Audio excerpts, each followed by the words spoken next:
J'aimerais ça que tu me dises qu'est-ce que j'ai comme ingrédient ici. Alors ici, ce que tu as, c'est que la première chose à faire, c'est que tu as de l'huile de coco bio. D'accord. Moi, je l'utilise naturelle et non désodorisée. J'aime vraiment l'huile de coco parce que ça apporte vraiment une saveur, une odeur particulière au biscuit. OK. Merci, mon amour. Quelqu'un me demandait comment on choisit une bonne huile de coco, le sais-tu? Bon, il faut absolument d'abord que ce soit certifié bio, ça c'est très important, et également de sources renouvelables. Parce que ce que tu sais, ce qu'il y a, c'est que dans l'agriculture de masse, il dénature énormément de choses. Donc c'est très très important de vraiment choisir des produits qui sont de sources renouvelables. Ça c'est très important parce que ça permet vraiment à la nature de se régénérer.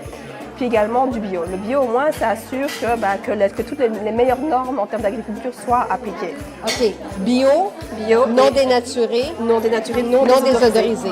Puis de sources renouvelables. Très, très important.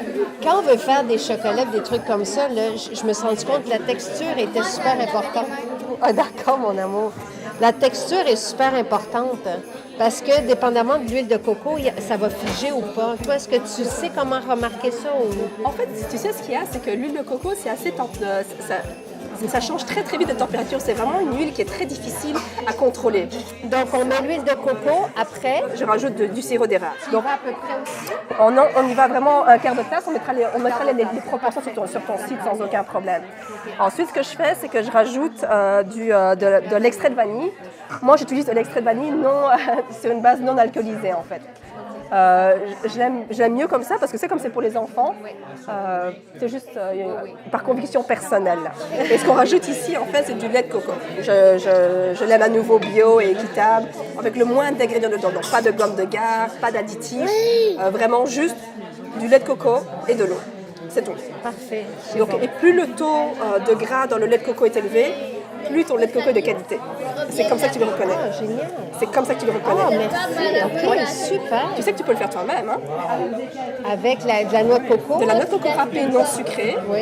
Tu mets de l'eau dans un mélangeur à la haute vitesse. Oui.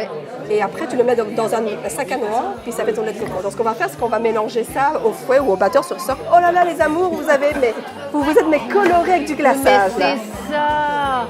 Puis celui-là, il est trop mimi.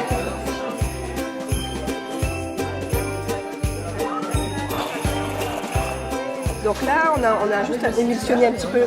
S'il reste des morceaux, c'est pas grave. Tu vois, c'est un peu comme une pâte à tarte. Tu veux des petits morceaux parce que c'est ça qui va aérer la pâte et puis qui va la rendre intéressante. Donc, ce qu'on fait ensuite, c'est qu'on rajoute la farine.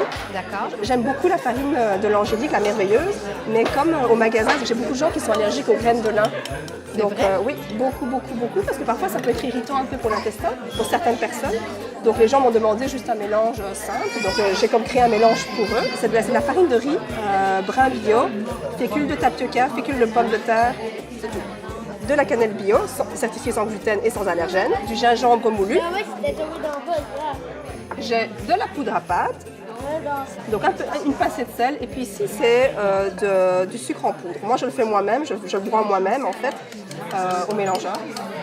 Un bon mélangeur puissant, là. Tu mets du sucre cristallisé, tu le fais tourner par pulsion pendant un intervalle de 15 secondes et tu peux créer ton propre sucre en poudre toi-même.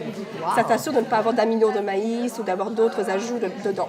Si tu veux l'aérer un petit peu, la rendre vraiment similaire au sucre en poudre que tu trouves au marché, mais tu peux rajouter un petit peu de fécule de manioc ou de tapioca ou d'arrowroot ou ce genre de choses. Qu'est-ce que va faire la fécule?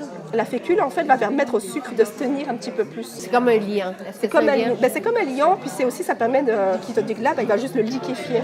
Parfait. C'est ça que ça va faire. C'est de la chimie, hein? Là, moi, je suis même pas gênée d'en donner à bébé. Tu sais, d'habitude, c'est sûr que je donne pas d'habitude de biscuits à bébé. Je lui donne des légumes, des fruits.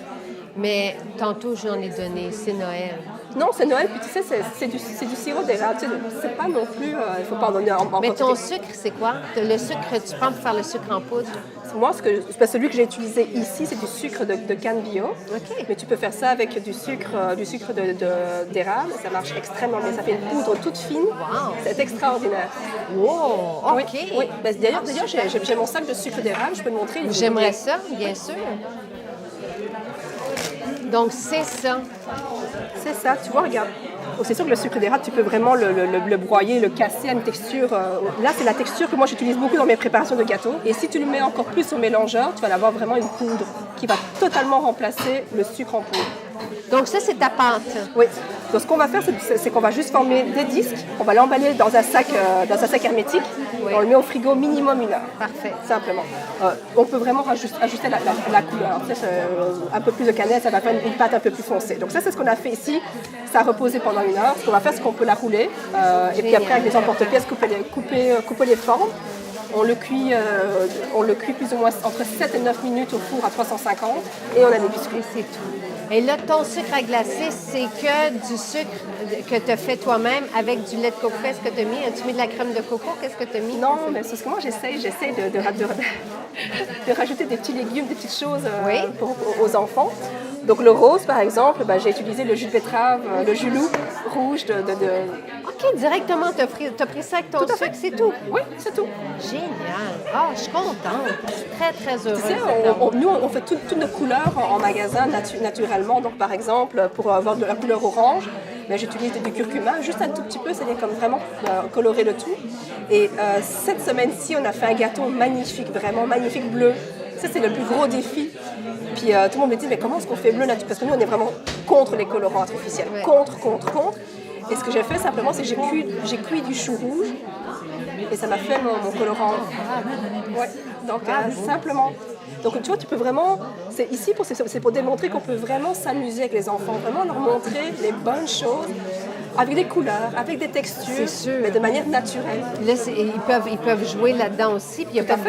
Non, il y a absolument aucun danger. Ils peuvent manger la pâte crue parce que comme c'est végétalien, t'as rien du tout dedans. Là. Ils peuvent manger la pâte crue telle quelle. Tu me donnes des idées. Je veux juste montrer, avant qu'on finisse, avant qu'on parte, je veux juste montrer 2 choses. Comment tu as réutilisé tes citrouilles.